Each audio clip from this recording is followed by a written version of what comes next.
Hello, and welcome to Lullaby Stories. Find your comfortable place, perhaps under a warm blanket. Dim the lights, and let the sounds of the day drift away. Tonight, we are going to travel far. Not to a land of fairy tales, but into the deep, true currents of history. We begin our journey in a time of shadow and survival, a world lit only by fire and faith. Forget the gleaming castles of storybooks. We're going to feel what it was really like.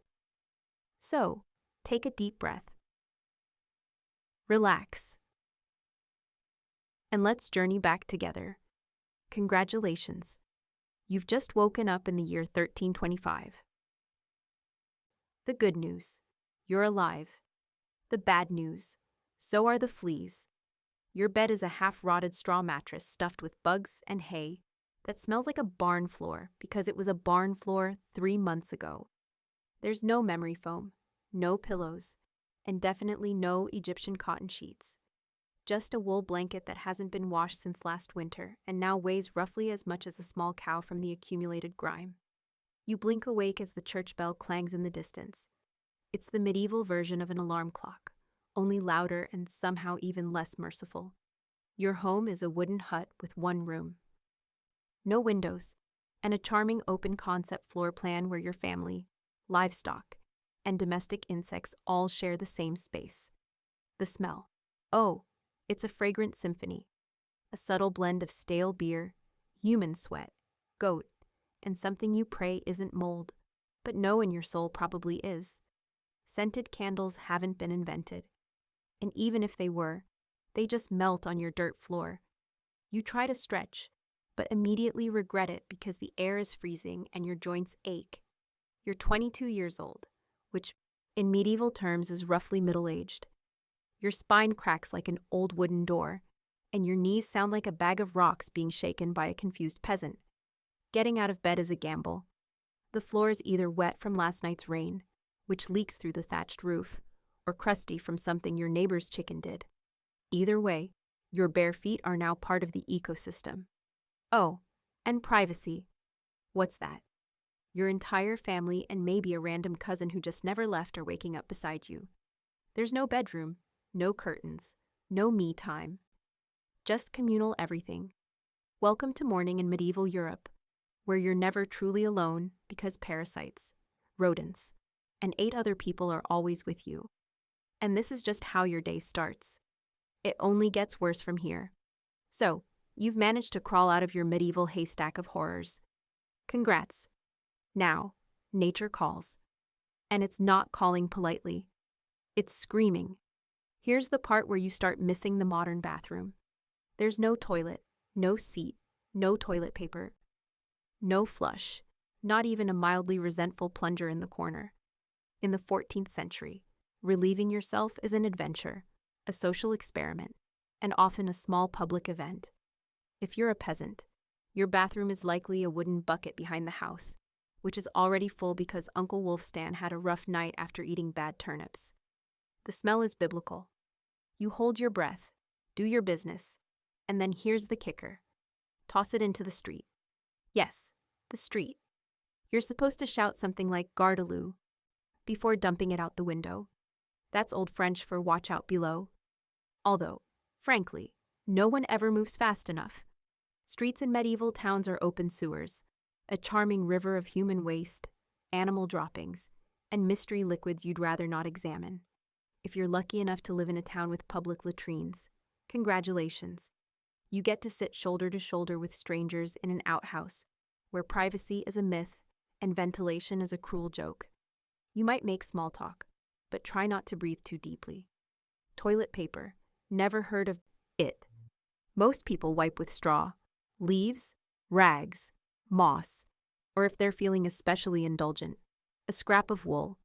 Sometimes nothing at all, which might explain why handshakes weren't popular yet. And if you're in a castle, surely it's better, right? Well, sort of.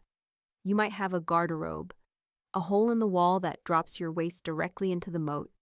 Great idea, except that your enemies know this. And yes, attackers sometimes climbed in through the waist chute. Talk about entering through the back door. So whether you're a farmer or a baron, medieval toileting is a humiliation ritual. It's cold, it's public, it's dangerous, and it's never not disgusting. One slip on a wet stone path, and you're face first in humanity's leftovers. And you still haven't brushed your teeth.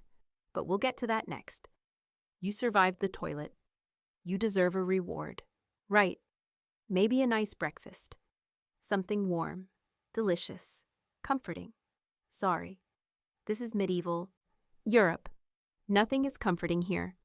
Breakfast, if you can call it that, is a grim affair. There are no eggs, Benedict, no coffee machines sputtering awake, and certainly no avocado toast. You sit down or squat near the fire to a wooden bowl of something that looks like it was scraped off a muddy boot. Welcome to your daily ration of pottage. Pottage is a thick, gloopy stew made of whatever you can find. Grains, root vegetables, maybe a few beans if you're lucky. It's been simmering in the same pot for days, sometimes weeks, and new ingredients are just dumped on top of the old ones. It's less of a recipe and more of an ongoing edible experiment. On the side, a hunk of bread so hard it could deflect arrows. It's made from coarse rye or barley flour, often bulked up with sawdust, ground up acorns, or other creative ingredients because wheat is a rich man's fantasy. This loaf is not your friend. You don't slice it. You negotiate with it. What about drinks? You're not sipping orange juice or an oat milk latte. You're drinking beer. Yes, beer. At 6:08 m. Why? Because the water is teeming with parasites and filth. So, you start your day with weak ale, low alcohol, high survivability. Kids drink it, too. No one's happy about it, but at least it won't kill you immediately. Want some meat or cheese? Dream on. That's for Sundays and saints' feast days, and only if your lord is feeling generous. Most peasants don't eat meat more than a few times a year. As for fresh fruit, only when it's in season and not already fermented into wine. And don't even think about spices unless you're royalty. A pinch of pepper costs more than your monthly wages. Salt is valuable enough to be locked away, so you chew your gritty bread, gulp your medieval beer, and try not to think about the rat that may have nibbled your porridge in the night. Breakfast doesn't energize you. It just happens to you. And now that you're properly underfed, it's time to work like your life depends on it because it absolutely does. So, you've eaten your sad medieval breakfast, and now it's time to get dressed. Not that it'll help. Your wardrobe consists of exactly one outfit. One. It's a rough wool tunic or linen shift that you've worn every day for months, possibly years. There's no such thing as seasonal fashion. There's just wear this until it disintegrates or gives you a fungal infection. Underwear. Optional. If you're lucky, maybe a linen under tunic. If you're not, well, you're going commando under layers of scratchy, sweaty wool, all lovingly stitched together by someone who probably had no idea what a seam was supposed to look like. There's also no washing machine, no soap, and absolutely no dry cleaner in sight. So, your clothes are stained, stiff, and scented like a compost pile that's been left to marinate in a pigsty. Even if you wanted to wash them, it's not easy. You'd have to haul water from a river or well, heat it over a fire, scrub your tunic on a board with ashes or lye, and hang it in the sun, which is out approximately 3 days a year. And don't get me started on shoes. If you own any, they're made of untreated leather, barely stitched together, and offer as much arch support as a banana peel. Most peasants just go barefoot. Through mud, through dung, through medieval landmines, aka sharp rocks and disease puddles. All this means one thing. Your skin hates you. You itch constantly. Fleas, lice, and bedbugs live rent-free on your body. Everyone has them. Nobles, lousy monks, itchy children. Walking insect farms. No one escapes. You'll be scratching your armpit with a wooden spoon while chatting with the local priest. And no one will even bat an eye. Your skin is raw from rubbing. Your scalp a battlefield of bites. And if you develop a rash, well, too bad. There's no dermatologist, no hydrocortisone, no one to tell you it's probably scabies. You just keep on suffering. And if you're lucky enough to not get an infection, great. That rash will simply accompany you for the next 6 months like an unwanted medieval sidekick. Now that you're dressed in misery and wrapped in discomfort, it's time to head outside and start working yourself to death. Now that you're fully dressed in itches and damp wool, it's time to flash that morning smile. Except you don't. Because in the Middle Ages, smiling is a dangerous game. Not emotionally, dentally. There's no toothbrush, no toothpaste, no mouthwash, no floss. The concept of oral hygiene is about as popular as bathing, which is to say, not very. Some people might chew on a twig or rinse with wine or vinegar, but for the most part, your teeth are on their own. And they're not doing well. By the time you hit your mid-20s, your smile looks like something pulled from a haunted crypt. Cavities are rampant. Gums are swollen. And those aren't just food stains on your teeth. That's decay. You have more rot in your mouth than a medieval root cellar. Sugar, while not yet everywhere, is becoming more common among the rich. Imported at great cost, mostly used in small cakes or to show off wealth. If you're a noble, congratulations. You get to rot your teeth faster than the peasants. If you're poor, you'll do it slowly over time with fermented bread, gritty porridge, and years of hard chewing. Toothaches? Get used to them. They're like medieval weather, always there in the background.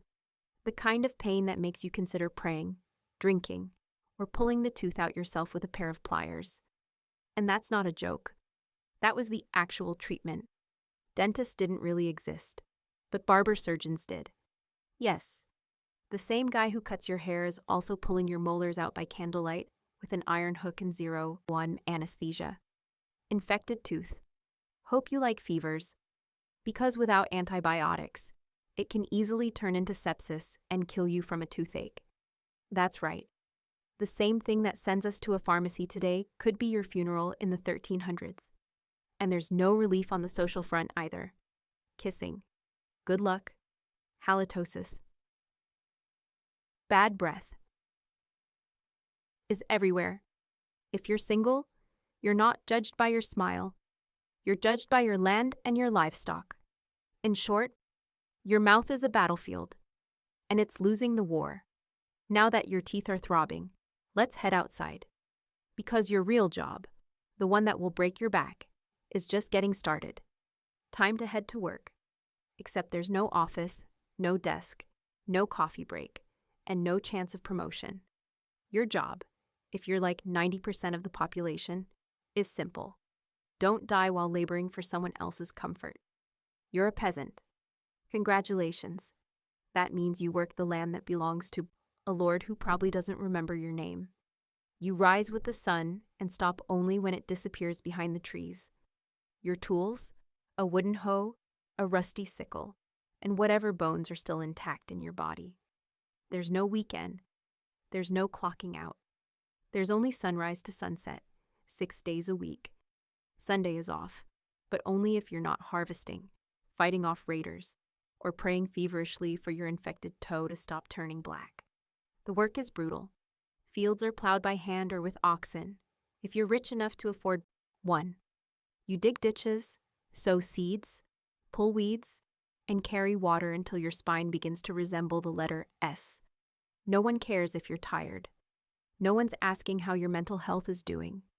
If you're a woman, surprise. You don't just do field work. You also care for children. Clean, cook, spin wool, feed animals, and pretend your husband's lice infestation isn't slowly migrating to your side of the bed. Children, they start helping out around age 5. No school, no toys, just a tiny wooden rake, and a dream of one day not dying of the flu. And if you're one of the few who isn't a farmer, maybe you're a blacksmith, a tanner, or a cooper. Great. You still work with fire, chemicals, or animal guts all day in poorly ventilated sheds. The pay, basically survival. The perks, occasional bleeding, break a bone, too bad. Get a fever, drink some warm beer, and keep going. You can't afford to stop, not even for a day. Because if you don't work, you don't eat. And if you don't eat, well, medieval Europe has a solution for that. It's called being replaced. So, you grip your shovel, ignore the blisters, and keep digging. Because in the Middle Ages, your job isn't a career. It's a slow-motion endurance test. Now that your back is on fire from laboring in the fields, let's talk about the weather. Because in the Middle Ages, temperature is less about seasons and more about ongoing punishment from the sky. Let's start with winter. There's no insulation, no central heating, and no weather stripping. Just wooden walls with gaps you could throw a chicken through. Your windows, covered with cloth, not glass. The fire in the hearth, nice in theory, but you don't have enough firewood to keep it going because wood is expensive, and gathering it from the forest is sometimes illegal. Yes, you can be executed for picking up the wrong stick from the wrong forest. You bundle up in your one damp wool tunic, huddle near the dying embers, and still wake up with your nose frozen. Your feet permanently cold, often damp. Your fingers so stiff they feel like tiny medieval popsicles. Frostbite isn't diagnosed. It's just called bad luck. Now, fast forward to summer. Sounds better? Right. Wrong. In summer, your home turns into a clay oven. There's no fan, no cross breeze, and absolutely no deodorant. You sweat through your layers, but you can't remove them because showing too much skin is scandalous and also invites sunburn, insect bites, and social judgment. The flies are out in full force, attracted to your unwashed body, and the smell of last week's goat stew that's still fermenting in the corner. Mosquitoes buzz by your ear while you sleep, assuming you can sleep through the sound of your neighbors yelling and babies crying. In the fields, the sun bakes you. No sunblock, no hat, unless you fashioned one out of straw like a desperate scarecrow. And the worst part, you still have to work. Heat stroke is just called taking a bad turn. So, you're either shivering in your own hovel, wondering if your toes will make it to spring, or you're sweating through your only pair of socks while your thighs chafe into oblivion. And the one thing that never changes, no matter the season, your clothes still itch, your food is still terrible, and your next job's still waiting. Welcome to climate control, medieval style. There is none. Feeling thirsty. Need to freshen up. Want to splash a little water on your face to wake up from this damp fever dream of a life? Too bad. In medieval times, water isn't your friend. It's trying to murder you quietly. Let's start with drinking. The nearby stream looks fresh, bubbling, and clear, like something out of a fantasy movie. But spoiler alert, it's not. Upstream, someone just dumped a chamber pot into it. And if not that, then a dead pig is probably decomposing in it. Parasites, bacteria, and the entire microbial army of medieval Europe awaiting in every sip. That's why people drank beer. Yes, beer. Even children. But before you imagine medieval kids doing keg stands, understand that it was small beer, weak in alcohol, strong in survival. Brewing boiled the water, so it was safer than whatever flowed through the town ditch. Wine was another option if you were rich enough to afford it and unconcerned with functioning properly before noon. What about bathing? Surely water was used for cleaning. In theory, yes. In practice, absolutely not. See? Back then, people believed bathing actually opened your pores and let the disease in. That's right. Washing yourself was considered medically risky. You were cleaner, apparently, if you never removed the protective layer of filth caked onto your skin. Communal bathhouses did exist, but they quickly gained reputations as places for gossip, scandal, and sometimes full-on medieval extracurriculars. So, naturally, the church got involved and shut many down. Even if you did want to bathe, it was a full production. You'd need to fetch water from the well, boil it over a fire, fill a wooden tub that leaked, and then pray no one else in the house used it before you, or worse, after. And rainwater, collected in open barrels where birds poop, insects breed, and moss thrives. Sounds refreshing, doesn't it? So whether it's going in your mouth, on your body, or onto your crops. Water in the Middle Ages is less of a life source and more of a gamble. One wrong gulp, and you're spending your final days sweating in a straw bed, clutching your stomach and contemplating all your life choices. Next time you sip tap water, raise a glass for our ancestors. They didn't have the luxury of hydration without hazard. So, you drank the water. Or maybe you didn't. Maybe you just stubbed your toe on a rock shaped like disappointment. Either way, you're sick. You need help. You need a doctor. Too bad you live in the Middle Ages where medicine is really just polite torture with a theology degree.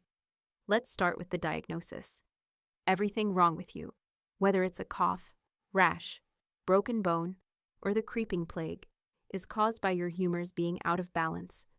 The 4 humors were blood, phlegm, yellow bile, and black bile. According to medieval science, your health depends on keeping them balanced, like some sort of internal soup. Got a fever? Too much blood. The answer: bloodletting. That's right. Let's drain your life force into a bowl, using a dull blade or a hungry leech. And yes, barbers were often the ones doing it. Imagine getting a haircut and a hemoglobin extraction in one sitting. 2 for 1. Baby. Feeling sad or anxious? That's clearly an excess of black bile. The cure: laxatives. Maybe a warm herbal purge or just prayers and a cold compress, while everyone avoids eye contact with you and starts carving your coffin. Now, if you break a bone or get a nasty wound, you're in real trouble. There's no anesthesia unless you count passing out from pain. Surgery is done with knives that haven't been cleaned since the Crusades. Tools are heated over fire, not for sterilization, but because they just look scarier that way. Antibiotics: centuries away. Germ theory: not invented yet. They think disease comes from bad air or God being annoyed with your moral failings. Got a stomach ache? Must have been your sinful thoughts. Hope you like confessing while vomiting. If your condition gets worse, you'll be treated with more leeches, possibly some crushed beetles, and a priest at your bedside giving last rites just in case. At this point, they're preparing for the cure known as death. And if by some miracle you recover, everyone just assumes God took pity on you. The doctor takes full credit, and the leech gets promoted. So yes, in the Middle Ages, medicine is less about healing and more about surviving the cure. After a long day of labor, lice, and leeches, it's finally time to eat. You shuffle back to your hovel, stomach growling, ready for the one joy left in life: a warm meal. Bad news. Your meal is probably trying to kill you. Let's begin with the basics. Food preservation doesn't really exist. There's no fridge, no freezer, just salt, smoke, or the hope that winter air keeps things fresh. Your meat, if you're lucky enough to have any, has been hanging for days, covered in flies, marinated in questionable brine, and possibly shared with a rat or two. Bread is the cornerstone of the medieval diet. But even that isn't safe. In bad harvest years, desperate peasants bulk it up with bark, sawdust, or even clay to make it stretch. And if it's rye season, there's a bonus: ergot, a fungus that causes convulsions, hallucinations, and sometimes death. It's like eating bread laced with LSD and tetanus. Vegetables, only if they're in season. And you know what's always in season: turnips.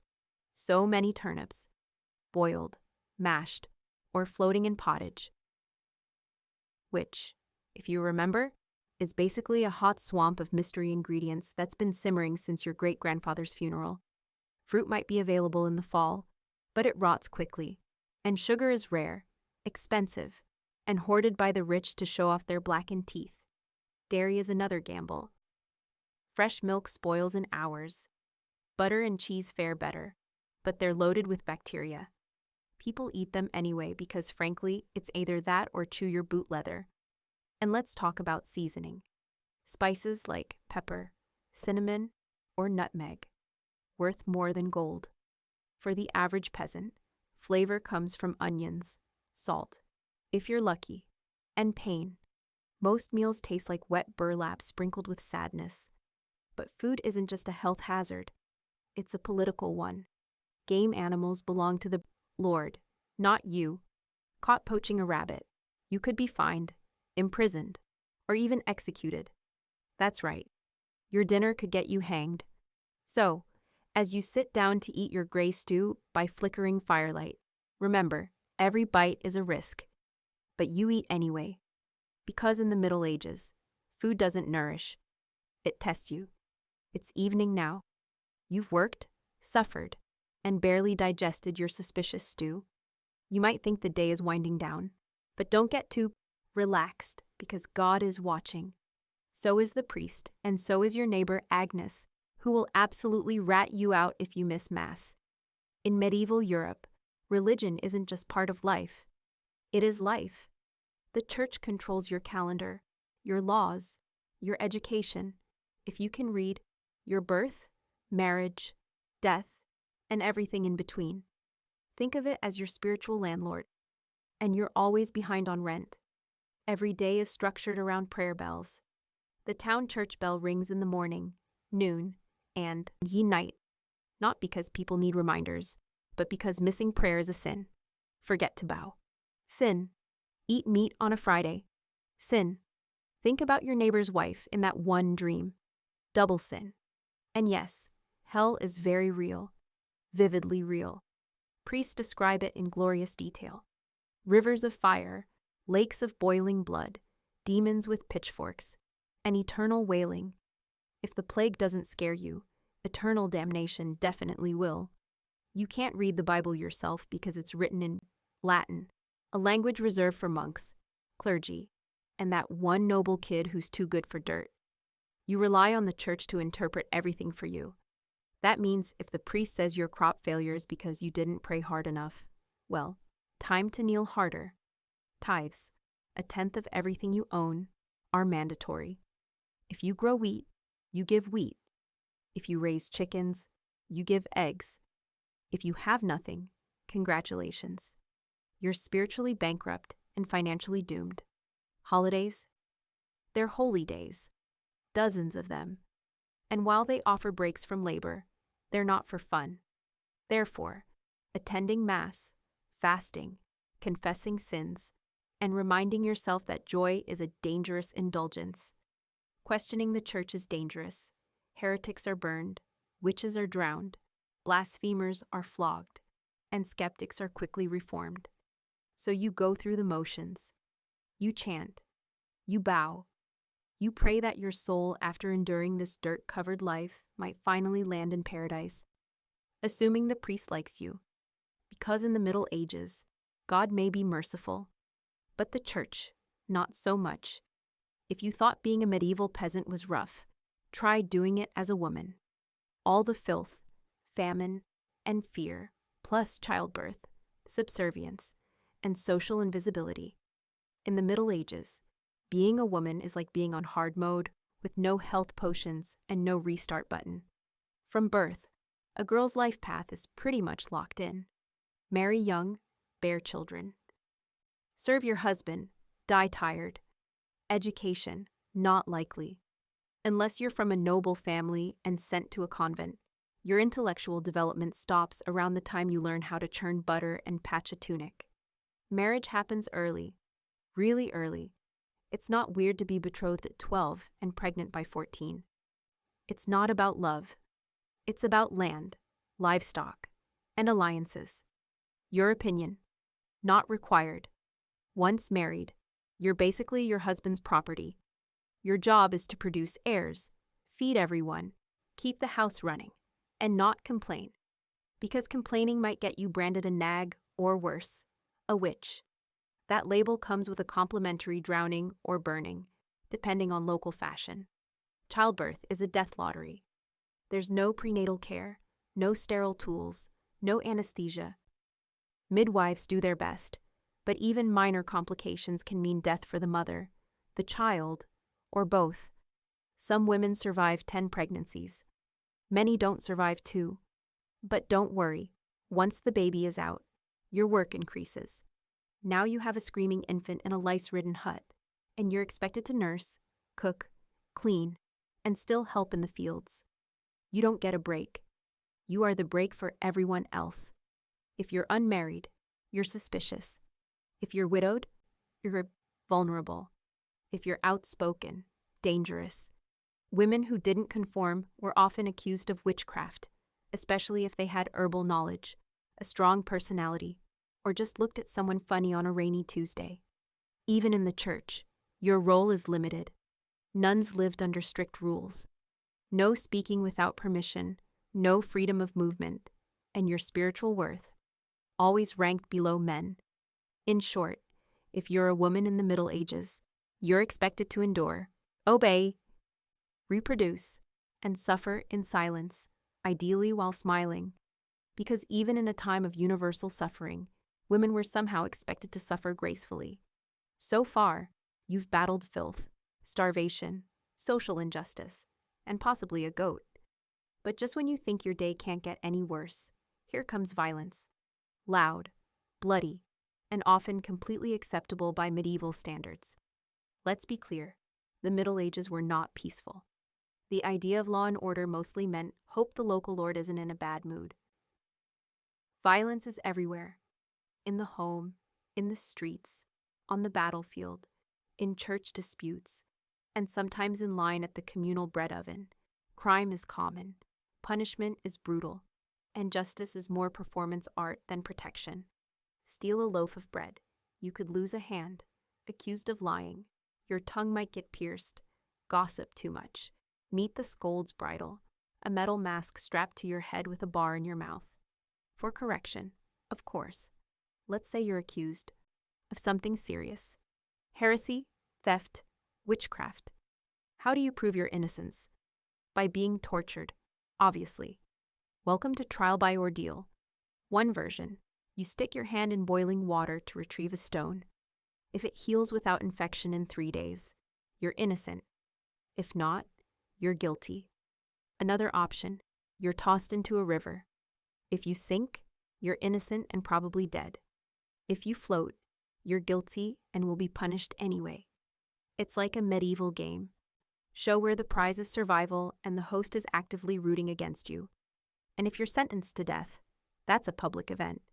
Executions are performed in front of cheering crowds. Hangings, beheadings, burnings. Sometimes people bring snacks. It's the medieval equivalent of cable TV. Domestic violence. Completely normal.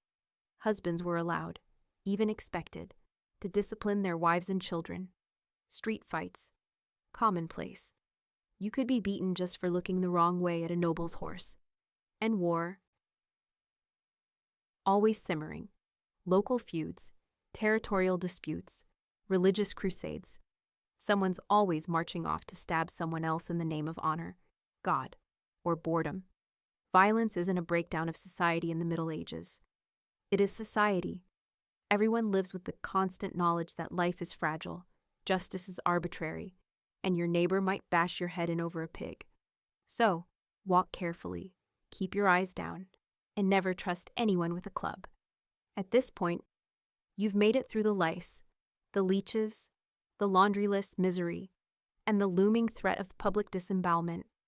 But now comes the final chapter of most medieval lives, an early and unglamorous death. If you're alive and still breathing past the age of 40, you're practically a celebrity. You might even be referred to as the Old One, which is less of a nickname and more of a statistical miracle. Let's break it down. The average life expectancy hovers around 30-40 years, but that number is dragged down heavily by infant mortality.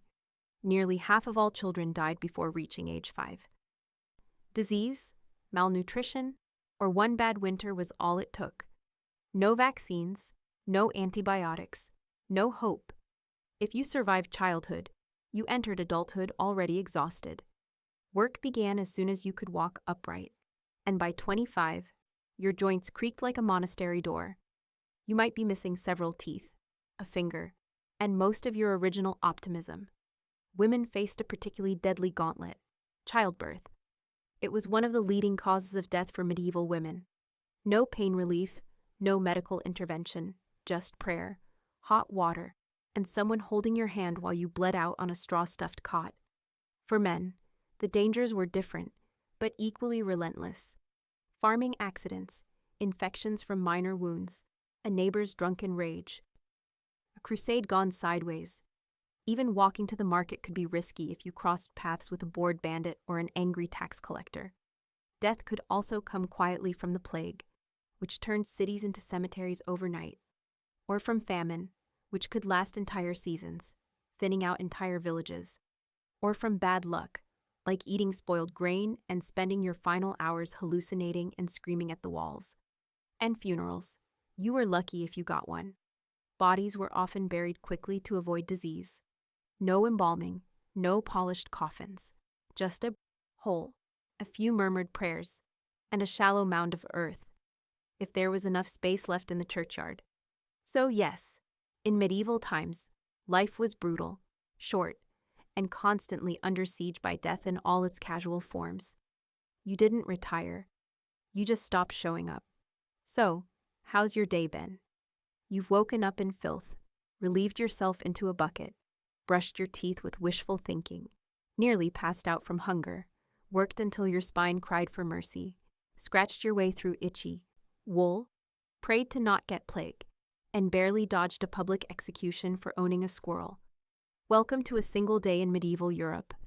Still dreaming of becoming a knight? Think again. That romanticized version of the Middle Ages. Gallant swordsmen, noble ladies in towers, heroic battles and feasts in candlelit great halls. It's a myth polished by fairy tales and fantasy books. In truth, the medieval world was gritty, cruel, and deeply unfair. Hierarchy was everything. If you were born poor, you stayed poor. If you were born rich, congratulations. You had a better chance of surviving. But you were still one bad soup away from dysentery and a hasty burial. Even the nobles weren't immune to misery. Castles were drafty stone refrigerators filled with fleas, smoke, and politically motivated marriages. Sure, you had a fur cloak and a goblet of wine, but also a 50% chance of dying in a skirmish or from an infected splinter. Not exactly luxury. The simpler times weren't simple. They were relentless. Everything took longer. Everything hurt. More. Everything from childbirth to chewing came with consequences. Life was survival, not leisure. And if you did find a quiet moment to think, to dream, to imagine something better, there wasn't much you could do with it. No upward mobility, no modern medicine, no internet to Google. What's this weird rash? You lived, suffered, worked, and died within a 10-mile radius of where you were born. But here's the wildest part. Through all of this, people still laughed, sang songs, told stories, fell in love, and found meaning. Not because life was easy, but because humans are stubborn like that. Even in the darkest chapters, they made space for light. So tonight, when you slip into your clean bed with indoor plumbing, antibiotics, and central heating, maybe say a quiet thank you to the modern world and to your ancestors who fought rats, famine, and feudalism, so you wouldn't have to. Now, let your mind drift away from the mud and smoke of the 1300s. Let's travel forward in time, a few centuries later, to a world of glittering palaces, political intrigue, and immense power.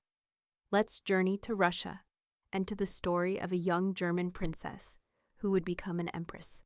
Long before she was Catherine the Great, Empress of all Russia, mistress of reform, an icon of ambition, she was simply Sophie, born Sophie Federica Augusta von Anhalt-Zerbst in 1729.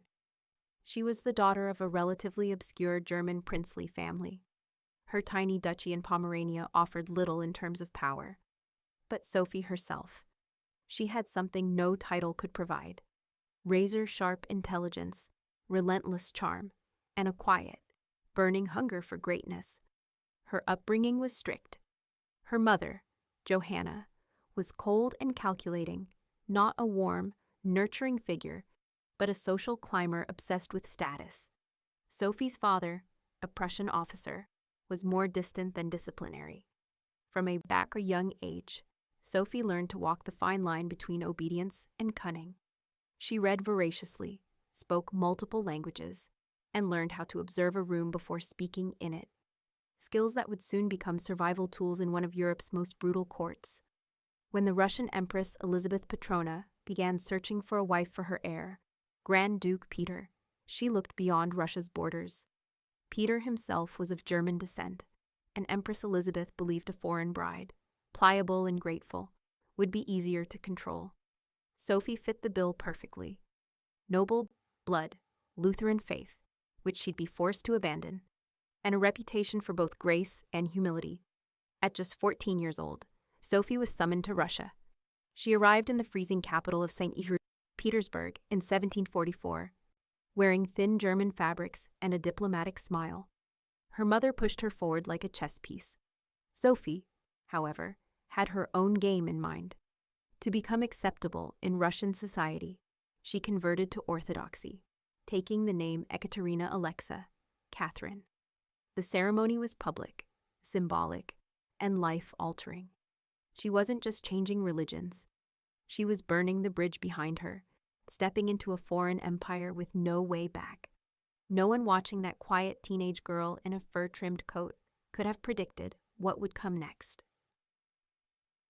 Betrayal, revolution, enlightenment, and empire. But from the moment Sophie stepped foot in the Russian court, she stopped being a pawn and began planning how to become a queen. Catherine's marriage to Grand Duke Peter was meant to secure her place in Russian royalty. But from the very beginning, it felt more like a cage than a crown. Peter, heir to the Russian throne, was not the dashing prince of fairy tales. Awkward, immature, and obsessed with toy soldiers, he was far more interested in playing war games in his chambers than governing an empire or showing affection to his new wife. Some accounts even suggest he refused to consummate the marriage for years. He idolized Frederick the Great of Prussia and resented the Russian court that had adopted him. In contrast, Catherine embraced Russia with a fierce determination. She learned the language, studied its history, and memorized Orthodox rituals. She wanted to belong. Peter wanted to escape. This mismatch wasn't just emotional. It was political. The Russian court was a viper's nest of gossip, paranoia, and brutal power games. Empress Elizabeth still ruled with absolute authority, but her health was in decline. Everyone knew a transition was coming, and everyone had an agenda. Catherine was watched constantly. Her letters were read, her friendships monitored, and her every move scrutinized. She couldn't trust her husband, her mother, who was still whispering in her ear on behalf of foreign interests, or even her servants. In this world, alliances could turn into accusations overnight. But Catherine was no fool. She learned to play the court's games quietly, cultivating allies in the shadows.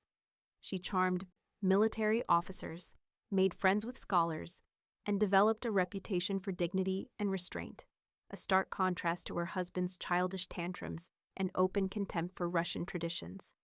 Behind closed doors, Catherine began reading Enlightenment thinkers like Voltaire and Montesquieu. While others saw her as a young consort, she was building a vision, not just for herself, but for Russia, a nation of strength, education, and reason. But there was one problem. The longer Peter lived, the longer Catherine remained in limbo, a powerless wife to a man unfit to rule. So she waited, observed, and planned. She knew the Russian throne wouldn't be inherited.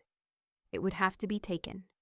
In 1762, after nearly 2 decades of waiting, watching, and quietly maneuvering, Catherine saw her moment and seized it with breathtaking precision. Empress Elizabeth had died, and Peter, now Peter III, was finally Tsar. But his reign began unraveling almost immediately. In just a few short months, Peter alienated the church, offended the nobility, insulted the army, and lavished praise on Prussia, Russia's longtime enemy. He reversed key policies, humiliated the clergy, and talked openly about divorcing Catherine to marry his mistress. The court, already wary of his erratic behavior, turned cold. The army, filled with generals loyal to Catherine, grumbled in corridors. Even ordinary Russians, devout and patriotic, saw Peter as a foreign puppet who mocked their traditions. Catherine, watching all of this unfold, made her move. In July of that same year, while Peter was away at his summer palace, Catherine launched a bloodless coup d'etat. Supported by key military officers, including her lover, Gregory Orloff, and his influential brothers, she rode through St. Petersburg in full regalia, was proclaimed Empress Catherine II, and won the allegiance of the powerful imperial guard. Peter, caught off guard and without allies, surrendered within days. He was taken into custody and shortly after found dead under mysterious circumstances. Officially, it was reported as a hemorrhoidal colic. Unofficially, it was murder. Catherine was now empress. Not by birth, not by marriage, but by will, wit, and audacity. It was unprecedented. A foreign-born woman with no legitimate claim had taken the Russian throne without a single battle. But her real challenge was just beginning. She had to transform that bold grab for power into a lasting legacy. Would Russia accept her? Would the nobility respect her? Could she hold the empire together without falling victim to the same fate as her husband? Catherine understood that power gained through intrigue could be lost just as easily. She needed to rule not as a schemer, but as a visionary. And so began her transformation from a careful conspirator to a reforming empress, one who would redraw borders, embrace the Enlightenment, and redefine what it meant to be a woman in power. Once Catherine had the crown, she could have rested on her power, but she didn't. She had something bigger in mind than simply sitting on a throne. She wanted to transform Russia, and not just militarily or politically, but intellectually. While Peter had worshipped Frederick the Great and toy soldiers, Catherine idolized Voltaire, Diderot, and the bold thinkers of the Enlightenment.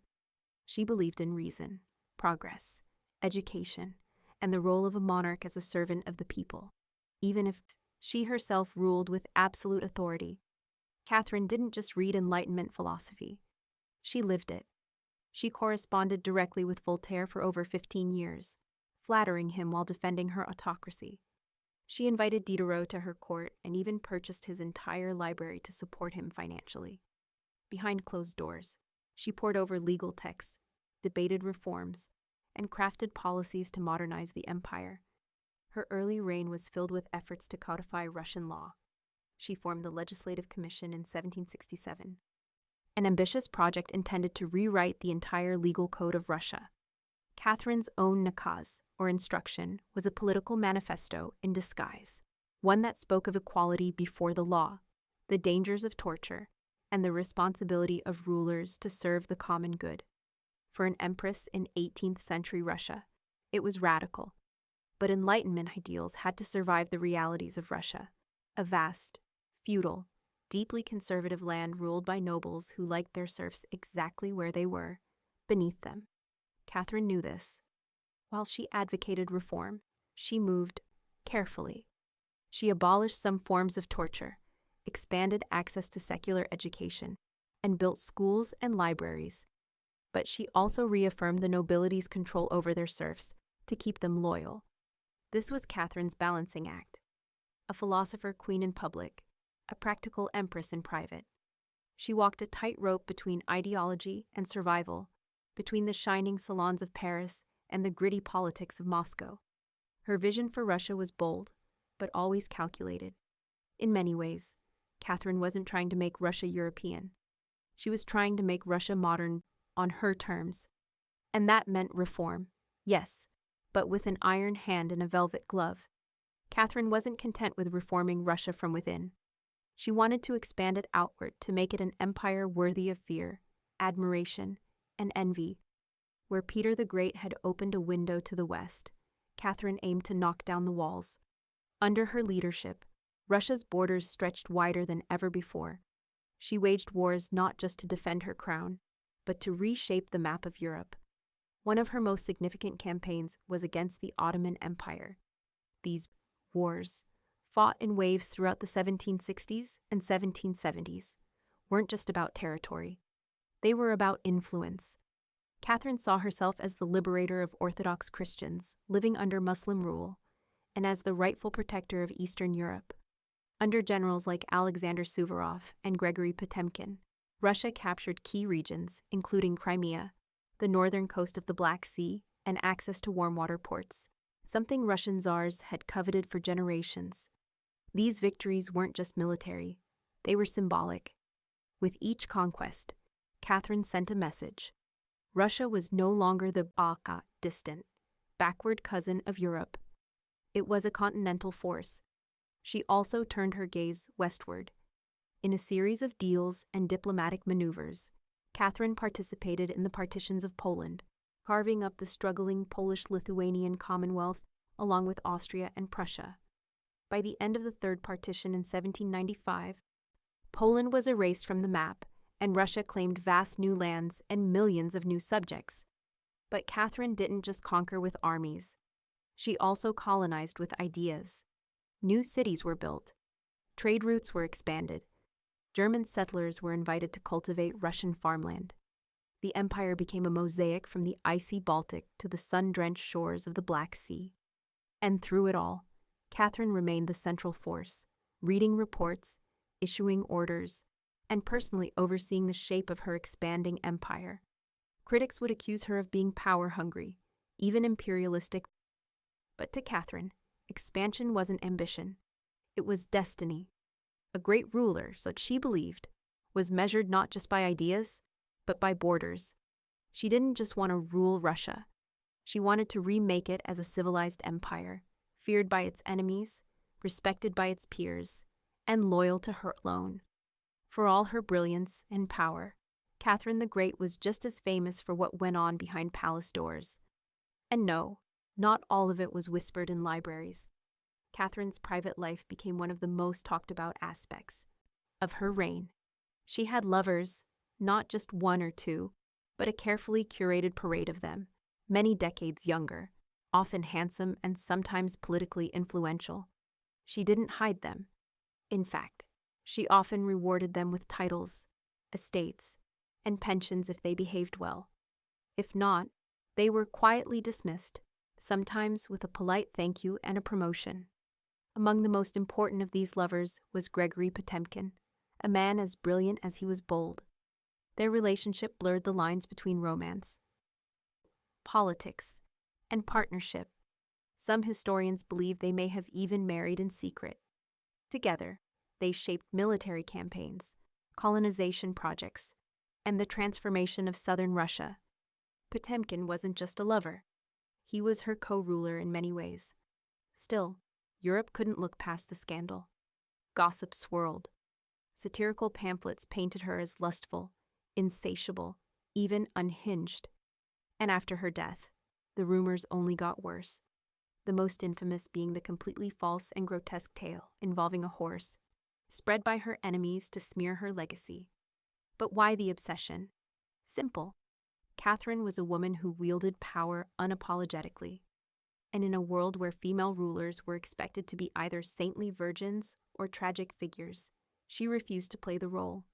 She lived, loved, and ruled on her own terms, and that made her dangerous. Ironically, while her critics painted her as immoral, Catherine herself was deeply philosophical about love and sexuality. She believed pleasure was a natural part of life and that personal relationships didn't have to threaten public responsibility. She separated emotion from governance, a feat few male rulers managed. In reality, her liaisons were often strategic. She surrounded herself with men who were loyal, capable, and politically useful. And when they ceased to be, she let them go, usually with a smile and a generous retirement. Catherine's love life didn't weaken her rule. It was part of her strategy, a blend of passion and power that made her unforgettable, envied, and feared. For all her charisma and control, Catherine's reign was not without peril. And in 1773, that peril came in the form of a bearded Cossack named Yemelyan Pugachev. He was no ordinary rebel. Pugachev claimed to be none other than Peter III, Catherine's dead husband. According to him, He had survived the coup and now returned to reclaim the throne from the German usurper. It was absurd. Peter was long gone. But to Russia's oppressed and exhausted lower classes, the claim didn't need to be true. It just needed to offer hope. Pugachev promised liberation, an end to serfdom, lower taxes, and land for the common people. His words lit a fire across the Volga River region, especially among Cossacks, peasants, and old believers. In a time when the gap between nobles and serfs had widened brutally, his promises sounded like salvation. The Pugachev Rebellion became the largest peasant uprising in Russian history. Towns were taken, fortresses fell, nobles were slaughtered. For a terrifying moment, it seemed as if the empire itself might fracture. Catherine was shaken. This wasn't a foreign war she could win with cavalry and treaties. This was a revolt from within her own people, rising against the system. She ruled, but Catherine didn't panic. She acted. She dispatched professional military forces to crush the rebellion ruthlessly. Pugachev's forces were defeated in 1774. He was captured, displayed in an iron cage, and eventually beheaded in Moscow, a public warning to all who dared follow. Afterward, Catherine doubled down on order and control. Her dreams of liberating the serfs quietly faded into silence. The rebellion had shown her the limits of enlightenment in a country still shackled by feudalism. She now leaned harder on the nobility, who offered loyalty in exchange for absolute control over their serfs. This was a turning point. The empress who once quoted Voltaire now prioritized stability over philosophy. Reform became cautious. Surveillance increased. Rebellion even whispered was to be stomped out before it had breath. Pugachev may have lost his head, but he left behind a warning that haunted Catherine. That power built on inequality could only hold so long before the storm came crashing through. By the time Catherine the Great approached the final years of her life, she had ruled Russia for over 3 decades, longer than any female ruler in Russian history. From the moment she seized power, she had defied expectations, reshaped her empire, and redefined what a woman and a monarch could be. Under Catherine's reign, Russia became a true European powerhouse. Its territory expanded by over 200,000 square miles, swallowing Crimea, parts of Poland, and stretches of the Black Sea coast. These weren't just military wins. They were strategic pivots, securing warm water ports and reshaping trade. But her legacy wasn't only drawn on maps. Catherine left a cultural mark as well. She helped found the Hermitage Museum, amassed one of the greatest art collections in Europe, and corresponded with the greatest minds of the Enlightenment. Her court became a center of sophistication, art, and intellectual ambition. In a country often viewed as backward by Western Europeans, Catherine put Russia firmly on the cultural map. She modernized education, founding schools for girls, and promoted the printing of books. She introduced smallpox inoculation to Russia, even publicly receiving the vaccine herself, an act of scientific bravery in her time. Yet, her reign was also one of contradictions. While she admired Enlightenment ideals, she never freed the serfs. In fact, she extended serfdom deeper into Russia's territories. Her reforms, while impressive, remained mostly top-down, designed to polish the empire without truly transforming its foundations. Still, Catherine's rule brought stability and ambition. She understood that power was not inherited. It was crafted, managed, and constantly defended. She ruled not by divine right, but by force of will, political brilliance, and relentless calculation. She was called many things: a usurper, a tyrant, a reformer, a seductress. But above all, she was effective. When she died in 1796, Russia was wealthier, larger, and more formidable than it had been in centuries. She left behind a throne secure, an empire expanded, and a legend that would endure for centuries. Catherine didn't just reign. She ruled with intellect, strategy, and an unapologetic grip on history. And in doing so, she became more than an empress. She became a myth. For all her power, expansion, and enduring legacy, Catherine the Great was still at her core a woman navigating a man's world and reshaping it in her image. Behind the boudoir imperial portraits and state decrees was someone deeply aware of how precarious her position was. She was not born Russian. She came to the throne through a coup.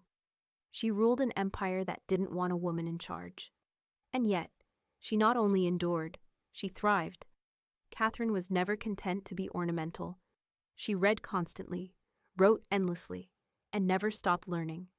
Her daily schedule was intense.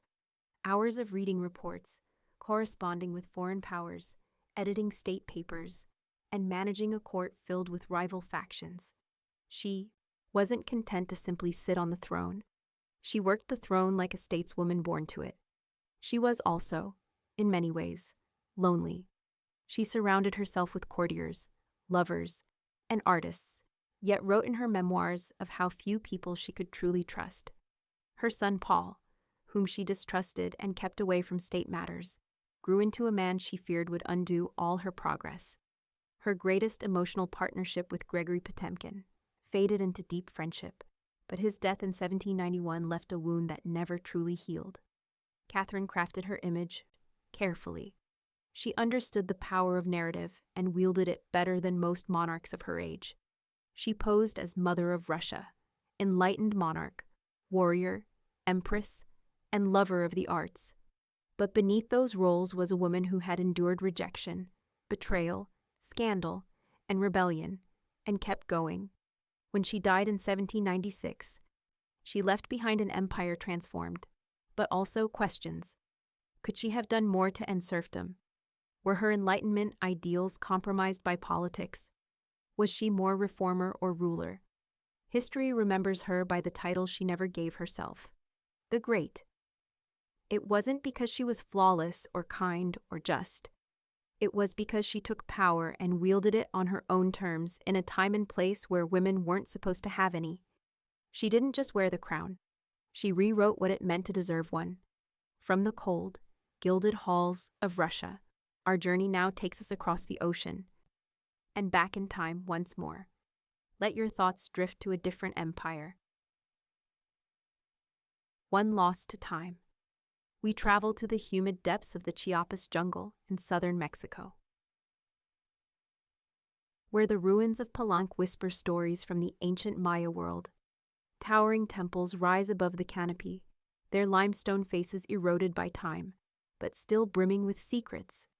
And in 1994, one of those secrets revealed itself. A team of Mexican archaeologists led by Fanny Lopez Jimenez was surveying Temple 13, a relatively modest pyramid next to the more famous Temple of the Inscriptions, the burial site of the mighty king Pakal the Great. Temple 13 wasn't expected to hold much until they noticed something odd. A sealed hidden chamber beneath the structure. No looters had touched it. It was pristine. When the archaeologists broke through and lowered themselves inside, they found a stone sarcophagus resting in silence. The air was heavy with the weight of centuries. As they opened the lid, red dust rose like smoke, brilliant, shocking red. The interior was covered in powdered cinnabar, a toxic mercury sulfide used ceremonially by the Maya. And lying within that crimson cloud was the skeleton of a woman. She had been buried with care and reverence. Her bones were fragile but intact, her skull still wearing a jade mask, and her body surrounded by funerary offerings, necklaces, diadems, ear spools, all crafted from jade and shell. Everything about the burial screamed royalty, yet no name was inscribed. No glyphs identified her. It was one of the richest female burials ever found in Mesoamerica. And yet it was a total enigma. Why was she buried in red powder? Who was she? Was she a queen, a priestess, or perhaps even Pakal's wife? The researchers called her the Red Queen, and the name stuck. But even with modern forensics, they couldn't say for sure who she was, only that she had lived around the 7th century during the Golden Age of Palenque. Unlike most Maya tombs, hers had been hidden, untouched, and purposefully isolated. Her burial wasn't just ceremonial, it was spiritual. This woman wasn't meant to be remembered with words. She was meant to be remembered through ritual, through color, and through the mystery she left behind. The most haunting feature of the Red Queen's tomb wasn't her jade jewelry or the silence of the sealed chamber. It was the red dust. A thick layer of powdered cinnabar covered everything. The sarcophagus, the walls, her bones, even the offerings around her. It clung like blood to stone. To the Maya, this was no accident.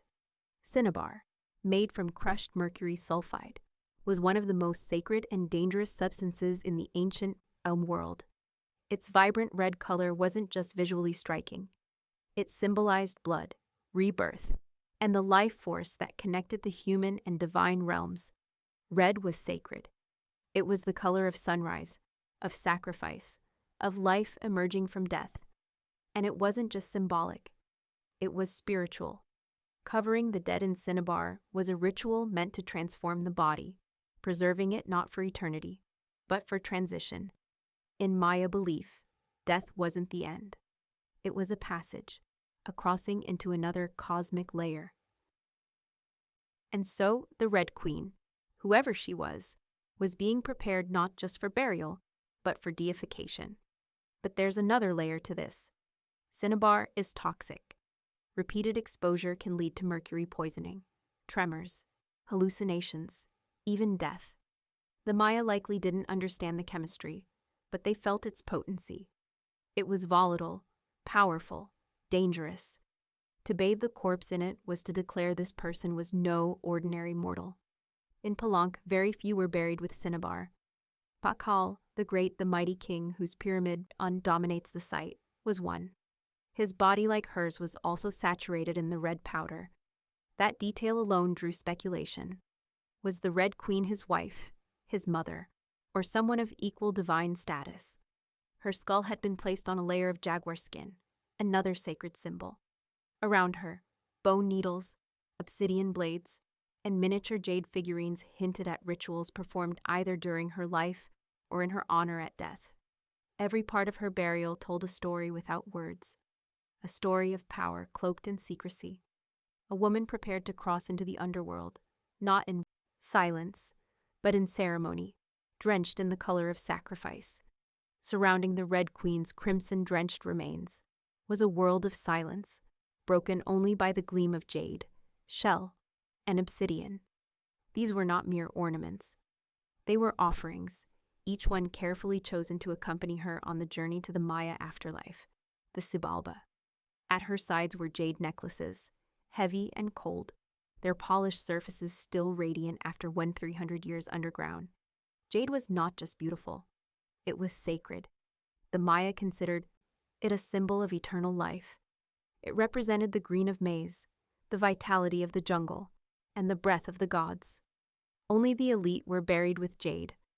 For the Red Queen, it covered her chest, wrists, and ears, a clear sign that in life she wielded influence, perhaps even divine favor. One of the most haunting objects was the jade funerary mask, placed delicately over her face. Unlike the golden death masks of Egypt, this one was subtle, constructed from dozens of tiny mosaic tiles arranged to mimic the contours of her skull. The mask served a ritual function to protect the soul, to preserve identity, and to present her as divine in the eyes of the gods. Scattered near her bones were bone needles, obsidian blades, and shell artifacts. These could have been tools of ritual or symbols of her status as priestess, healer, or royal matriarch.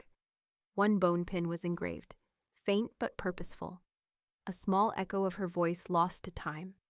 At her feet and along the edges of the tomb were ceramic vessels, still sealed, likely once filled with offerings, food, drink, or incense to sustain her spirit beyond death. The Maya believed the afterlife was a journey, dangerous, layered, filled with challenges. These items weren't luxuries. They were necessities. To modernize, the tomb feels intimate, not overloaded, but intentional. There was no gold, no chariots, no pomp, just items chosen with spiritual weight. It was a map for the soul. Through these treasures, we glimpse how the Maya understood death, not as finality, but as a transition of power. The Red Queen wasn't buried to be forgotten. She was being prepared to ascend. For all the grandeur of her tomb, the Red Queen left behind one haunting void. No name, no inscriptions adorned her sarcophagus. No glyphs on the walls identified her. She was clearly someone powerful. But who? From the moment her tomb was opened, scholars began trying to connect the dots. The most compelling theory: that the Red Queen was Zakbu Ajau, the wife of Keinich Janab Pakal, known today as Pakal the Great, the most famous ruler of Palenque. Urap. Zakbu Ajau was more than just Pakal's consort. She was born into nobility and married into Palank's royal dynasty at a young age. She bore at least 3 sons, all of whom held high status, and she played a key ceremonial role during her husband's reign. If anyone could be buried with such honor, it was her. Supporting this theory was the tomb's location, just a few feet away from Pakal's own grand burial in Temple of the Inscriptions. The proximity suggests a deliberate pairing, husband and wife, rulers even in death. And then there's the cinnabar. Only 2 burials in Palenque were found with such intense cinnabar coverage: Pakal and the Red Queen. It's unlikely this was coincidence. But here's where the mystery deepens. DNA tests were conducted on both sets of remains in hopes of confirming the connection. But the results? Inconclusive. The woman's bones showed no direct maternal link to Pakal. But that didn't rule out a spousal relationship. After all, marriage does not require shared blood. Some have argued she could have been Sakuk, Pakal's powerful mother who ruled Palenque before he came of age. Others suggest she may have been a high priestess, or a sister, or a royal ancestor whose name has simply been lost to history's erosion. Still, the evidence points most strongly to Zakbu Ajau, a queen by title, a mother of kings, and a spiritual counterpart to Pakal. The lack of a name may not be an oversight. It may have been intentional. In Maya cosmology, the soul lived on not through monuments, but through ritual, symbol, and the whispers of the earth. And so, the Red Queen remained suspended between legend and truth. A woman who ruled, remembered not in stone, but in scarlet and silence.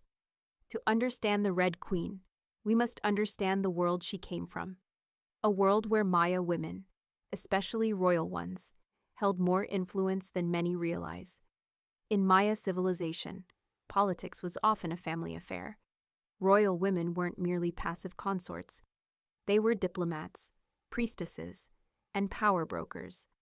They conducted rituals, sponsored temples, and played crucial roles in maintaining dynastic legitimacy. Their bloodlines were political capital used to forge alliances and secure claims to the throne. Take Sakuk, for example, the mother of Pakal the Great.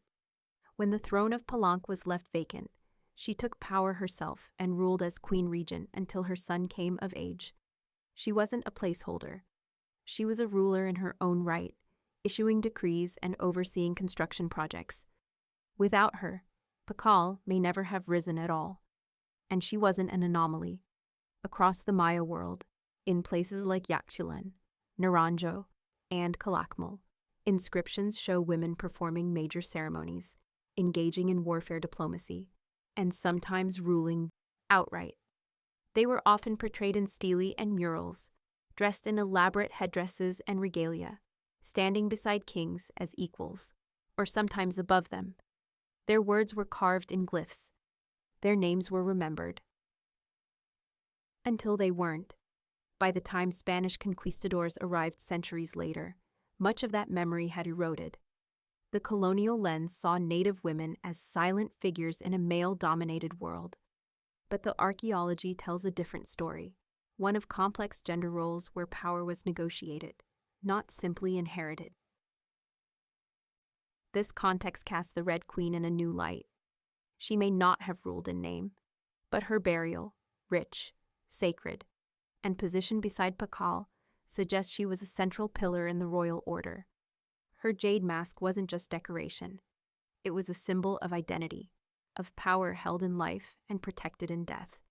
Her bloodline may have been the very glue that held Palenque's dynasty together. In Maya civilization, a queen wasn't just a queen. She was a keeper of sacred lineage, a voice in ceremony, and often the bridge between gods and men. The Red Queen may be nameless, but in her world, she was never voiceless. The Red Queen wasn't just buried with treasures. She was buried in architecture rich with purpose, layered with Maya cosmology, ritual symbolism, and intentional design. Her tomb wasn't merely a grave. It was a gateway to eternity. Her body was discovered inside Temple 13, one of the smaller pyramids within the heart of Palenque. Yet its proximity to Temple of the Inscriptions, the resting place of Pakal the Great, is telling. These temples weren't built randomly. Their positioning was sacred, guided by astrology, myth, and dynastic legacy. Temple 13 rises modestly compared to its grand neighbor. But it hides something even more intimate. A sealed crypt untouched by looters, perfectly preserved. It was constructed deep within the temple's core, accessible only by a steep, narrow staircase. The descent into her tomb feels almost symbolic, a ritual journey downward into the underworld. The chamber itself is stark, made of cut stone, sealed tightly for over 300 years. No glyphs or murals cover the walls. No ornate carvings tell her story. But perhaps that silence is intentional. This was a space not for the living to interpret, but for the dead to transform. At the center, her sarcophagus sits like an altar crafted from limestone. It echoes the grand stone coffin of Pakal next door. While Pakal's lid is famously engraved with scenes of cosmic rebirth, the Red Queen's tomb is more subdued. The focus is inward on the body, on the cinnabar, on the ritual of death itself. And yet, there are subtle architectural cues that hint at meaning. The tomb is aligned east to west, a symbolic path mirroring the sun's journey from life to death. The chamber is small but powerful. It feels deliberate, personal, a sacred enclosure for someone revered. Maya temples were cosmological tools, bridges between the heavens, the earth, and the underworld. To be buried in one was to be elevated beyond the human realm. The Red Queen's eternal home wasn't an afterthought. It was a carefully constructed shrine, a place where death became transformation. Her bones rest in stone, her essence in cinnabar, and her legacy in the architecture itself. A temple that speaks without words, telling us she mattered. To the ancient Maya, death wasn't the end. It was a threshold, a sacred passage into the underworld known as Xibalba. And for someone like the Red Queen, this crossing was not only spiritual, it was political, cosmological, and deeply ritualized. Burial rituals were carefully choreographed events rooted in myth and meant to guide the soul through the treacherous layers of the underworld. Maya texts and iconography tell us that Xibalba was no peaceful afterlife. It was a maze of darkness, rivers of blood, trials, and gods of death. Only those properly buried, ritually prepared, and spiritually equipped could make the journey successfully. The Red Queen was buried, wrapped in cinnabar, encased in stone, and surrounded by offerings. All signs of an elite burial. But there's more.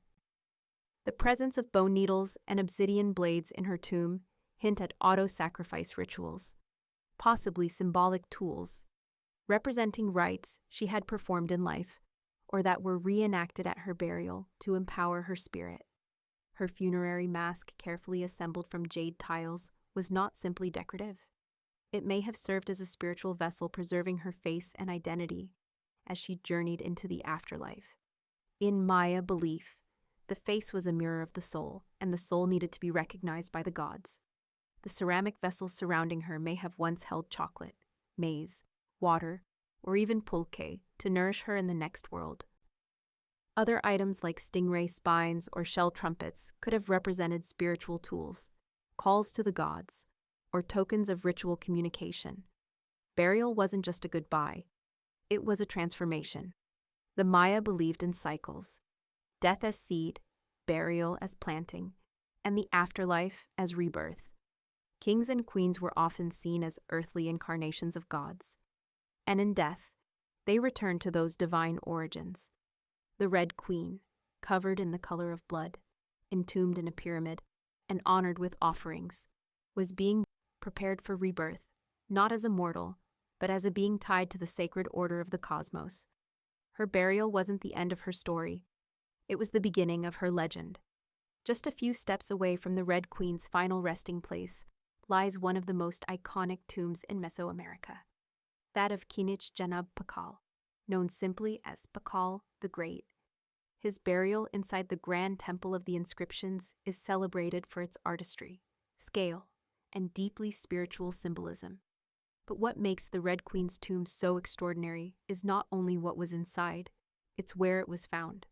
Her sarcophagus was hidden within Temple 13, directly adjacent to Pakal's monument. In a city like Palenque, where every temple was carefully positioned to reflect cosmic principles, this closeness was no coincidence. It was intentional, a statement etched in stone. Many scholars believe the Red Queen was Zakbuajao, Pakal's queen and trusted consort. While her tomb lacks inscriptions, the similarities between their burials are striking. Both wrapped in cinnabar, both entombed in pyramids, both buried with jade, and both treated with extreme reverence. These rituals mirror each other as if two halves of a sacred narrative. Pakal's lid famously depicts him falling into the underworld tree, a cosmic scene of death and rebirth. The Red Queen's simpler tomb contains no such iconography, but the symbolism lies in the pairing itself. If Pakal represented the sun, journeying through the underworld at night to rise again, then the Red Queen may have represented the moon, the feminine force that follows its own mysterious path in the sky. Together they embodied a cosmic duality, masculine and feminine, king and queen, sun and moon, order and ritual. In Maya mythology, rulership was not singular, it was relational. Harmony in the cosmos required balance, and that balance extended into the dynastic court. By placing the Red Queen beside Pakal, the Maya were preserving not just a marriage, but a cosmic partnership. Their proximity in death may have mirrored their roles in life. A queen not behind, but beside her king, sharing not just a throne, but a legacy. In their tombs, they speak without words. Two souls wrapped in cinnabar and stone, joined across eternity. One of history's most sacred silences. Though her name was lost to time, the Red Queen of Palenque endures not as a forgotten relic, but as one of the most enigmatic and powerful women of the ancient world. Her tomb, sealed for over 1,300 years, now whispers across centuries, inviting questions that echo louder with every discovery. She represents a mystery that still resists full understanding. We may never know exactly who she was. No glyph carved her name. No stele told her story. And yet the care in her burial, the richness of her offerings, the symbolism of her crimson-drenched bones, all speak of a woman profoundly important, not merely as a wife or consort, but as someone who held real influence, spiritual weight, and royal blood. Today, the Red Queen forces us to reevaluate assumptions. She's a reminder that in the ancient Maya world, women were not silent. They led rituals, governed cities, and shaped dynasties. While kings like Pakal have long taken the spotlight, the Red Queen's reemergence reminds us that power did not belong to men alone. It flowed through mothers, queens, priestesses, and visionaries. Her legacy is more than the treasures she left behind. It's the conversation she started among archaeologists, historians, artists, and storytellers. Every jade bead, every layer of cinnabar, every architectural choice in Temple 13 tells us something deliberate. This woman mattered, and perhaps that's the most extraordinary part of her story. Not what we know, but what we still don't. The Red Queen teaches us that history isn't just a collection of facts. It's a living puzzle, a shared human longing to connect with the past. In that sense, her legacy is still unfolding. She lies wrapped in red, the color of life and sacrifice, of blood and rebirth. Her face, once hidden behind a jade mask, now stares back at us through science, art, and wonder. She remains nameless, but not voiceless, mysterious but not forgotten. The Red Queen may have ruled a kingdom in life, but in death she rules something greater, our imagination. Her tomb was sealed in stone. Her story was written in silence, and still somehow she speaks. That voice from the ancient past echoes. And we follow it forward, into the modern age, but we stay in the vibrant land of Mexico. Our final story tonight is one of color, of profound pain, and of a spirit that refused to be broken. We travel to the vibrant district of Coyoacan, to the Casa Azul, and to the life of an artist who painted her own reality. Frida Kahlo was born on July 6, 1907, in the vibrant district of Coyoacan, then a village on the outskirts of Mexico City. Her childhood home, the Casa Azul, the Blue House, was filled with color, contradiction, and quiet strength. It would later become a sanctuary, a battleground, and a museum to one of the most iconic artists of the 20th century. Frida was the third of 4 daughters born to Guillermo Kahlo, a German-Hungarian photographer, and Matilde Calderon, a devout Catholic of indigenous and Spanish descent. Her parents were opposites. Guillermo, reserved and intellectual. Matilde, religious and emotionally distant. Frida would inherit her father's introspection and artistic eye, but also her mother's fierce resilience. As a child, Frida was imaginative, outspoken, and bold. She read voraciously and asked questions most adults didn't want to answer. But at the age of 6, she contracted polio, which left her right leg thinner and weaker than the other. A physical difference she tried to mask with long skirts, but never allowed to limit her spirit. The illness left her bedridden for months and isolated from other children. During this time, she grew close to her father, who encouraged her to exercise, ride bicycles, and stay mentally sharp. Unlike most girls of her time, Frida didn't aspire to become a wife or a homemaker. Her goal to become a doctor. She enrolled in the prestigious National Preparatory School in Mexico City at age 15, one of only a handful of girls accepted. There she stood out not just for her intelligence, but for her rebellious wit, radical thinking, and unique sense of style. She joined a group of young intellectuals known as the Cachuchas, who debated philosophy, literature, and politics. Frida was drawn to revolution, to ideas that challenged tradition. But even in those early years, before the bus crash that would define her body and before the fame that would define her legacy, Frida Kahlo was already painting herself into the world with sharp edges, unapologetic ideas, and an identity too big to fit inside anyone else's expectations. She wasn't just growing up in Coyoacan. She was preparing to remake herself entirely. On September 17th, 1925, Frida Kahlo's life was split in two, the girl she had been and the woman she was forced to become. That afternoon, she boarded a wooden bus with her boyfriend, Alejandro Gomez Arias, after school. They were laughing, teasing each other, and probably arguing. Frida never did anything halfway. But moments later, the bus collided with a streetcar, and in an instant, her future unraveled into pain, metal, and silence. The crash was horrific. The streetcar crushed the bus against a wall, splintering wood and flinging passengers. Frida was impaled by an iron handrail. It entered her left hip and exited through her pelvis. Her spinal column fractured in 3 places. Her right leg shattered. Her foot dislocated. Her collarbone and ribs broke. Her shoulder was dislocated. Her abdomen was pierced. She was just 18 years old.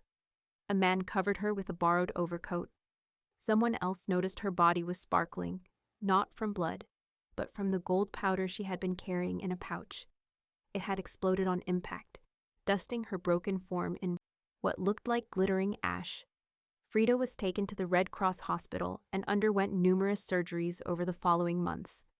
She spent weeks in a body cast, flat on her back, immobile, writhing with infection and uncertainty.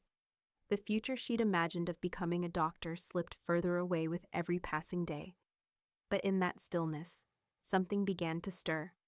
Her father gave her brushes. Her mother rigged a special easel to hang above her bed.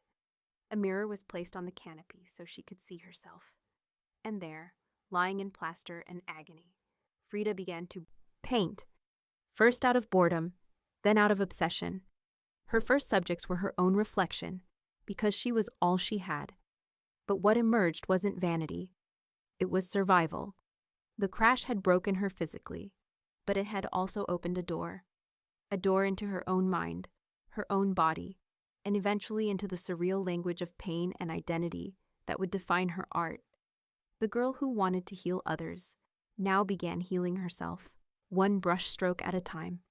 As Frida Kahlo lay encased in plaster and steel, a body fighting itself with every breath, she began to paint. What started as a form of therapy soon became a language. And that language was deeply personal, brutally honest, and often hard to look at, which was precisely the point. Frida didn't paint pretty flowers or polite landscapes. She painted pain, her pain, physical, emotional, and existential. Her first subjects were self-portraits, not because she was vain, but because, as she famously said, "I paint myself because I'm so often alone, and because I am the subject I know best." Her early works were small in scale, painted on tin or wood panels inspired by Mexican retablos, devotional paintings meant to tell stories of suffering and miracles. Frida turned this tradition inward. Her body became the canvas. Her emotions became the altar. She painted herself as split, as pierced, as bleeding. In one painting, she is impaled by nails like a modern-day martyr. In another, she floats in a barren landscape, tethered to a broken column, a metaphor for her shattered spine. She painted herself weeping, fractured, decapitated, and bare, but never passive, always watching. Her pain was not sanitized. She painted the ugliness of trauma with beauty, defiance, and even humor. Each piece was a reclamation of her body, her experience, and her identity as a woman in a world that often tried to define her. But Frida wasn't just telling her story. She was inventing a new kind of visual narrative, one that blended Mexican folk art, surrealism, medical illustration, and symbolism. Her paintings became dreamlike autopsies of her soul, framed in color, culture, and myth. By the time she recovered enough to walk again, albeit painfully, Frida was no longer the girl who had wanted to be a doctor. She was an artist, and her art was unlike anything anyone had seen. She had taken the worst thing that had ever happened to her and turned it into a source of creation. Frida Kahlo didn't just paint her pain. She made the world look at it, and in doing so, she turned suffering into a sacred act of self-expression. In 1928, still recovering, still painting, and just 21 years old, Frida Kahlo met the man who would become the most profound and turbulent relationship of her life, Diego Rivera. He was 20 years her senior, already Mexico's most famous painter. Massive in both stature and presence, Rivera was a giant of Mexican muralism, known for his sweeping, politically charged frescoes that told the story of the Mexican people. Frida had seen his work before. She admired it, but now she wanted his opinion of her work. She brought her paintings to him at the Ministry of Education, interrupting his scaffolded work to ask bluntly, "Do I have talent?" Diego took one look and said, "Yes," and not just out of kindness. He recognized in her something rare, an unfiltered voice, raw and unpretentious, full of rage, irony, pain, and beauty. They began a relationship that was as consuming as it was creative. Frida once said, "I suffered 2 accidents in my life, one in which a streetcar knocked me down. The other was Diego." They married in 1929, an odd pairing to outsiders. Diego, massive, unfaithful, politically famous. Frida, sharp-tongued, fiercely independent, already walking with a cane. Her parents called it a marriage between an elephant and a dove. Their bond was passionate but chaotic. Diego supported her art and encouraged her growth as a painter. But he was also endlessly unfaithful, even with Frida's own sister, Cristina. Frida was devastated, and in return, she took lovers of her own, both men and women, including rumored affairs with Leon Trotsky and painter Georgia O'Keeffe. They divorced in 1939, then remarried a year later with different terms. This time, Frida would keep her autonomy, her home, her money, her name. Their second marriage was less about traditional love and more about creative partnership and mutual understanding. Despite the betrayals and the heartbreak, Diego remained a constant force in Frida's life. He challenged her, he wounded her, but he also believed in her as an artist, as a revolutionary, and as a woman who could redefine what painting could be. Together, they were not peaceful, but they were legendary. In the 1930s, Frida Kahlo followed Diego Rivera on a journey north to San Francisco, Detroit, and New York as he completed high-profile mural commissions. These years abroad brought her face to face with American industrialism, wealth, and the contradictions of capitalism, and they left her with deep political discomfort. Frida was a proud Mexican nationalist, a committed communist, and an admirer of indigenous traditions. The opulence she witnessed in the United States, especially while the Great Depression ravaged much of the country, only deepened her sense of disillusionment. In letters home, she mocked the culture's materialism and obsession with appearances. She missed the grit, color, and contradiction of Mexico. While Diego painted enormous murals on factory walls, Frida began to paint smaller, quieter revolutions, deeply personal works on tin and canvas. Her style solidified, sharp, surreal, emotional, and intimate. It was during this time that she produced some of her most iconic self-portraits. Frida didn't just paint herself for vanity. She painted herself to survive.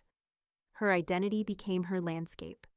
With her body constantly in pain from her accident, multiple surgeries, and a failed pregnancy in Detroit, she turned inward. Her portraits showed her bleeding, fragmented, exposed. Yet her face was always calm, always direct, unapologetic. One of her most powerful works, Henry Ford Hospital, shows her lying on a hospital bed, crying, surrounded by floating symbols of loss. A fetus, a snail, medical equipment, a cracked pelvis. It was raw, graphic, and deeply emotional, a canvas that bled with truth. Back in Mexico, Frida immersed herself in leftist politics. She and Diego welcomed Leon Trotsky into their home while he lived in exile.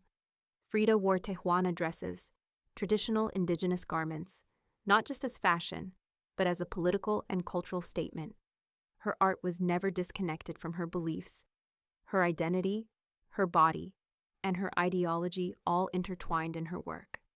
While Rivera was painting murals of revolution, Frida painted its human cost, the body in pieces, the mind on fire, and the self always staring back. In exile and in illness, she became not just a painter of pain, but a painter of resistance. When Frida Kahlo returned to Mexico in the late 1930s, she was no longer just Diego Rivera's wife. She had become something else entirely, a force, an artist whose work radiated with raw honesty, surreal symbolism, and cultural identity. Back in her homeland, she stepped fully into herself. Her Casa Azul in Coyoacán became a sanctuary of color and contradiction. Bright cobalt walls, yellow trim, Aztec statues in the garden, monkeys and parrots wandering freely. The house was a living extension of Frida's imagination. It was a blend of tradition and rebellion, elegance and earth. Here she surrounded herself with pre-Columbian artifacts, ex-votos, folk art, and revolutionary books. She wore bold Tijuana dresses, wove flowers into her hair, and painted amid the scent of copal incense and the sounds of mariachi on the street outside. This period marked an explosion of creativity. Her paintings became more intricate, more symbolic, and more political. Works like The Two Fridas revealed a divided self, one in European dress with a bleeding heart, the other in indigenous clothing, strong and composed. It was Frida's visual autobiography, a portrait of love, loss, and heritage. In 1939, she exhibited her work in Paris, where artists like Picasso, Breton, and Kandinsky praised her fiercely original style. But even among the surrealists, Frida stood apart. When André Breton tried to label her as one of their own, she pushed back. "They thought I was a surrealist," she said. "But I wasn't. I never painted dreams. I painted my own reality." She painted Mexico, not the romantic postcard version, but the living, breathing country she adored.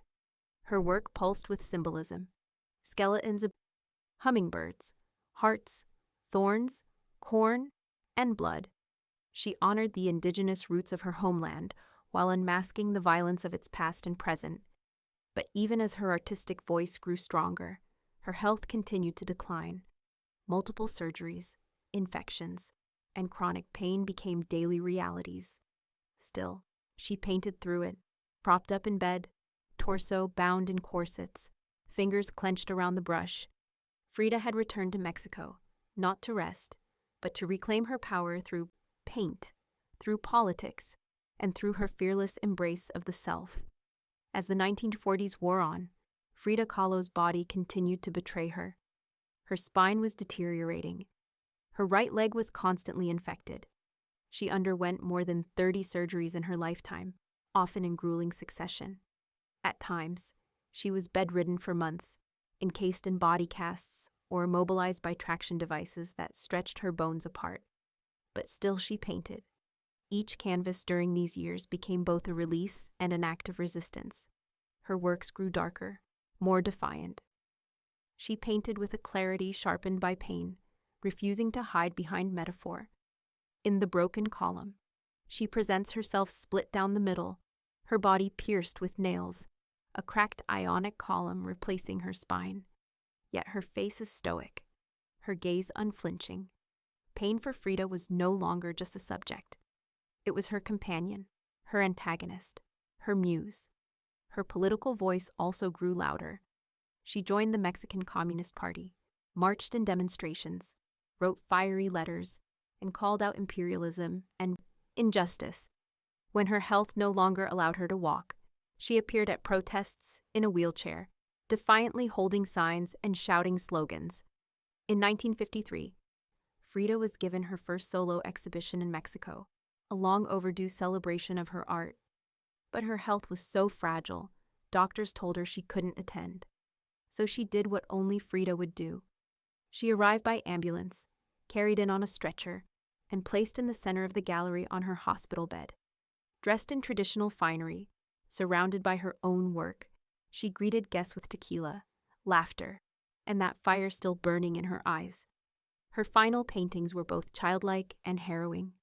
In Marxism Will Give Health to the Sick, she painted herself wearing a steel corset cradled by the hands of Marx, casting away symbols of oppression.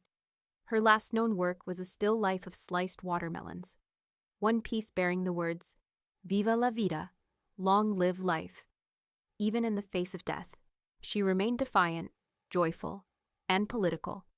Frida Kahlo's last portraits weren't just self-portraits. They were acts of revolution, painted in pain, but always signed with life. On July 13th, 1954, at the age of 47, Frida Kahlo died in the same place she had been born, La Casa Azul in Coyoacán. The official cause was listed as a pulmonary embolism, but those closest to her whispered of something deeper. She had been ill, yes, but also exhausted by pain, by surgeries, by the long war with her own body. Just days before, she had attended a political protest against the CIA coup in Guatemala. Weak and wheelchair-bound, she insisted on going, her clenched fist raised in the air. Revolution remained her final heartbeat. Her last diary entry was brief but piercing. "I hope the exit is joyful, and I hope never to return." Frida's funeral was held at the Palacio de Bellas Artes, Mexico's most prestigious cultural institution. Her body, draped in the red flag of the Mexican Communist Party, was watched over by friends, family, artists, and revolutionaries. Diego Rivera was inconsolable. He called her the greatest love of his life, even as his betrayals had nearly broken her. But in the years that followed her death, something extraordinary happened. Frida Kahlo refused to disappear. At first, her name was whispered only in art circles. Her works weren't easy to categorize, too political for surrealists, too surreal for traditionalists. But slowly her image, her story, and her defiance began to resonate. Through the 1970s and 1980s, as feminist scholars and activists reclaimed forgotten voices, Frida's became louder. She wasn't just a painter anymore. She was a symbol of pain turned into beauty, of feminism born through resistance, of Mexican identity celebrated without apology, of queerness, disability, revolution, and authenticity. Her face, unibrow, gaze, flowers in her hair became iconic. Her home became a museum. Her diary became a sacred text. And her paintings now hang in the world's greatest museums. Frida Kahlo had lived much of her life in Diego's shadow. But in death, she stepped forward. She didn't just leave behind paintings. She left behind a mirror and dared us all to look. Not with pity, not with fear, but with fire. Today, Frida Kahlo's face is everywhere. Printed on t-shirts, painted on murals, turned into dolls, memes, posters, and icons. Her signature unibrow, her flower-crowned hair, her direct gaze, all instantly recognizable. But what makes her legacy powerful isn't just that people know her face, is that they recognize the truth behind it. Frida didn't try to be flawless. She didn't fit into boxes. She wasn't conventional, and she didn't care to be. In a world that demands perfection, she gave us realness. Raw, messy, vibrant, angry, joyful, contradictory realness. She celebrated what made her different. Her disability, her queerness, her politics, her culture, and turned it into art that transcended borders and decades. She's become more than an artist. She's a global symbol of defiance, feminism, cultural pride, and creative resistance. For queer communities, she's a fearless bisexual icon who lived openly and unapologetically in a time that demanded silence. For women, she's a reminder that power doesn't require permission. For disabled artists, she's proof that pain can fuel the brush, not stop it. And for Mexico, she's a daughter reclaimed, fierce, folkloric, and forever part of the national soul. Her paintings, once dismissed as too strange or too personal, are now among the most revered in the world. Works like The Two Fridas, Self-Portrait with Thorn Necklace and Hummingbird, and The Broken Column aren't just seen. They're felt deeply by anyone who has ever suffered and needed to turn that suffering into something sacred. She lived in the margins and turned them into center stage. She embraced contradiction. A communist who wore gold, a woman betrayed who loved again, a body in pieces with a soul unbreakable. And through it all, she painted, not just with color, but with conviction. Frida Kahlo never asked to be a symbol. She simply told the truth about herself. And in doing so, told the truth for millions of others who had never seen themselves reflected in art before. Now when we see her face, we see courage, we see color, we see resistance. We see Frida not gone, but immortal. And here, with the image of Frida's enduring spirit, our journey through time concludes for tonight. From the medieval darkness to the light of an empress. From an ancient mystery in scarlet to a life painted in defiant color. History is filled with stories. Now, it is time to rest. Let these stories settle and carry you into a deep and peaceful sleep. Good night. From Lullaby Stories.